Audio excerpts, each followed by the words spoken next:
Créer un lieu emblématique et ultramoderne dédié à la recherche et à l'innovation digne des plus grandes entreprises internationales, c'est le pari dans lequel s'est lancé Michelin il y a quelques années, donnant ainsi naissance à un projet de construction majeur, le projet Urbalade, plus grand bâtiment d'Auvergne. C'est le cabinet d'architectes Schex et Morel et le groupe d'ingénierie Ingérop, assisté de ses deux filiales spécialisées Arcora et Vulcaneo, qui ont été choisis pour relever le défi et assurer la maîtrise d'ouvrage de ce projet ambitieux qui accueille aujourd'hui 1800 collaborateurs du groupe Michelin. Le parti architectural et urbain est très simple et très rationnel. On a organisé des bâtiments de très faible coût qui ont permis de créer cet espace intermédiaire, la rue de l'innovation, la rue de la recherche. On l'a couverte d'une grande structure permettant d'abriter de la pluie, mais aussi permettant de filtrer les rayons du soleil. Les dimensions de la rue de l'innovation sont impressionnantes. 300 mètres de long, 15 mètres de hauteur et plus de 20 000 mètres carrés de surface. Alors la difficulté tenait en 4 points principaux, donc la rue intérieure qui devait être un espace couvert et tempéré.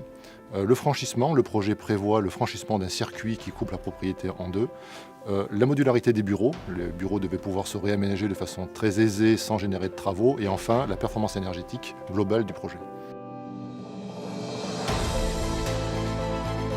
Alors sur la rue, nous avons mis en place des systèmes qui permettent de l'hiver profiter de l'effet de serre et des apports solaires, avec un plancher chauffant disposé sur la rue qui est chauffé par les 2 data centers du projet, et l'été, des systèmes de façade ouvrante qui permettent de faire sortir la chaleur pour rentrer l'air frais.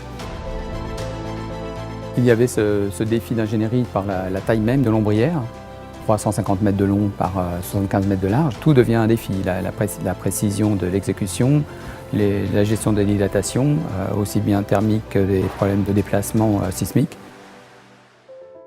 C'est une prouesse d'ingénierie dans la conception avec des contraintes de mise en œuvre liées à l'ampleur du projet, des contraintes structurelles, thermiques, économiques, un projet complet. Quelques chiffres sur le projet. D'abord le coût des travaux, 177 millions hors taxe. On est sur 50 000 m² de surface utile. On a passé 2500 tonnes de charpente et l'effectif entreprise, donc compagnons sur le site, était de l'ordre de 500 personnes en pointe, pour une durée de travaux de 4 ans et demi environ. Bon, c'est évidemment une certaine fierté d'être arrivé avec les équipes à réaliser ce projet, mais surtout de le voir construit alors qu'on a travaillé sur du papier, sur des modélisations pendant des années. Je suis très fier de voir les salariés Michelin parcourir ces espaces qu'on a conçus, le rendre vivant. C'est peut-être le bâtiment quasi le plus moderne de Michelin aujourd'hui.